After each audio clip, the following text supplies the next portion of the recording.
Saudara-saudari, marilah kita mendengarkan renungan dengan judul Datang kepada Yesus, yang berdasarkan pada Injil Matius bab 11 ayat 28 dan 29. Kata Yesus, "Marilah kepadaku semua yang letih lesu dan berbeban berat. Aku akan memberi kelegaan kepadamu. Pikulah kuk yang kupasang dan belajarlah padaku, karena aku lemah lembut dan rendah hati, dan jiwamu akan mendapat ketenangan." Dalam nama Bapa dan Putra dan Roh Kudus. Amin. Saudara-saudari terkasih dalam nama Tuhan Yesus Kristus, hari ini adalah hari Rabu dalam Minggu Advent yang kedua.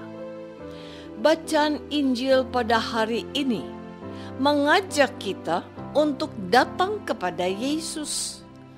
Tuhan Yesus bersabda, "Marilah kepadaku semua yang letih lesu dan berbeban berat." Tuhan Yesus melanjutkan sabdanya, katanya, "Aku akan memberi kelegaan kepadamu. Pikulah kuk yang kupasang dan belajarlah padaku, karena aku lemah lembut dan rendah hati, dan jiwamu akan mendapat ketenangan. Sebab kuk yang kupasang itu enak, dan bebanku pun ringan." Dari teks ini dapat kita lihat beberapa hal. Pertama, kata-kata letih lesu dan berbeban berat. Orang-orang Israel menjadi letih lesu dan berbeban berat karena mereka terikat dengan hukum Taurat yang sangat sulit untuk mereka lakukan. Selain itu, orang-orang Israel juga menjadi letih lesu dan berbeban berat karena beban dosa yang mereka tanggung. Hal ini perlu kita pahami dengan baik, sebab jika mereka melanggar salah satu hukum Taurat, mereka dengan sendirinya melanggar seluruh hukum Taurat yang jumlahnya 613 hukum. Saudara-saudari terkasih, hal kedua yang kita perhatikan adalah kata kuk yang disebutkan sampai 2 kali dalam perikop yang singkat tetapi penuh dengan makna. Kuk memiliki banyak makna.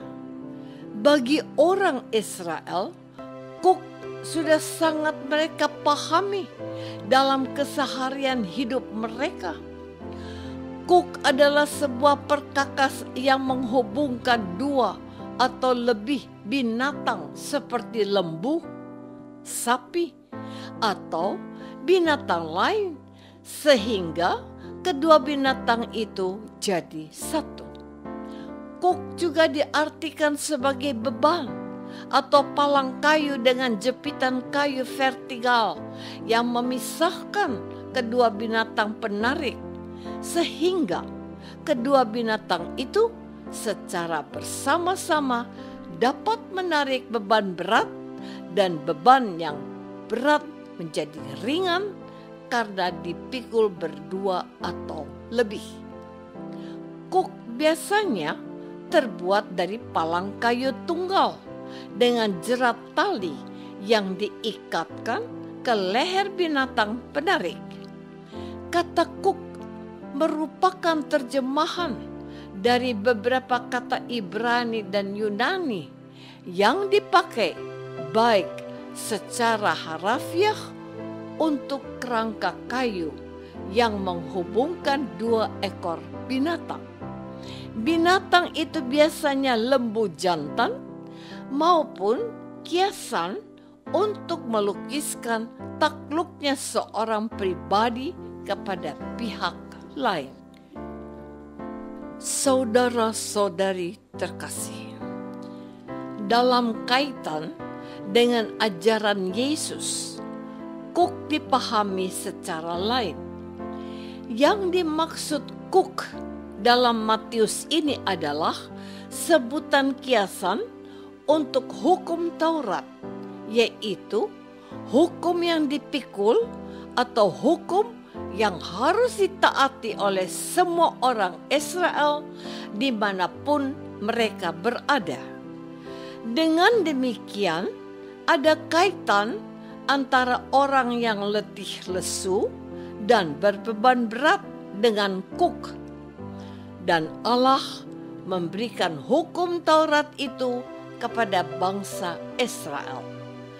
Perintah-perintah ini harus ditaati semua orang Israel.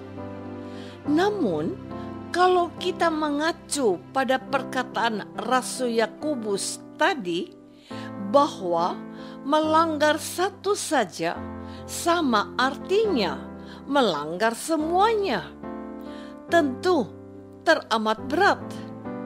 Maka pertanyaannya adalah, apakah ada yang sanggup melaksanakan semua perintah Taurat dengan sempurna?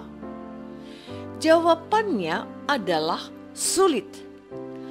Artinya, bisa dilakukan dengan sempurna, namun dengan perjuangan dan pengorbanan yang besar. Salah satu yang terbukti bisa melaksanakan hukum Taurat dengan sempurna ialah Rasul Paulus. Karena itu, Rasul Paulus yang sangat pandai dengan berani mengatakan bahwa ia termasuk orang yang mentaati hukum Taurat dengan tak bercacat atau sempurna. Saudara-saudari terkasih, kita dapat membayangkan betapa beratnya kuk yang harus dipikul atau ditanggung oleh orang-orang Israel pada waktu itu. Oleh karena itu, Yesus menawarkan kuk baru. Kuk baru yang Yesus tawarkan bukan lagi dengan banyak hukum atau aturan yang berat dan banyak jumlahnya, tetapi hanya dengan satu hukum, yakni hukum cinta kasih. Hukum cinta kasih itu sangat mudah diingat dan ringan untuk dilaksanakan. Beda dengan hukum Taurat yang berjumlah 613 perintah. Oleh karena itu, satu-satunya cara yang kita tempuh untuk mendapatkan kelegaan dan ketenangan adalah dengan datang kepada Yesus. Dalam perjumpaan dan kebersamaan dengan Yesus, kita belajar untuk menjadi orang yang lemah lembut seperti Yesus. Kalau kita mengangkat beban atau masalah dengan hati yang panas dan menggerutu, maka beban yang ringan bisa jadi berat, dan beban yang berat menjadi semakin berat. Tetapi kalau kita memikul beban hidup kita dengan hati yang lemah lembut, maka beban yang ringan bertambah ringan dan yang berat menjadi ringan. Maka marilah di masa Advent ini kita semua datang kepada Yesus.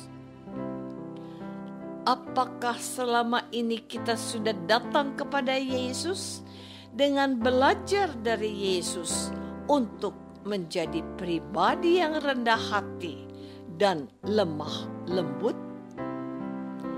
Marilah kita berdoa.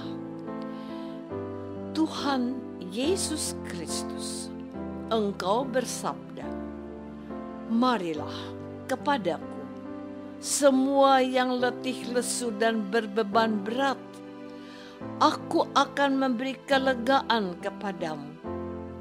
Ya Tuhan, di masa Advent ini kami datang membawa seluruh beban dan kesulitan kami.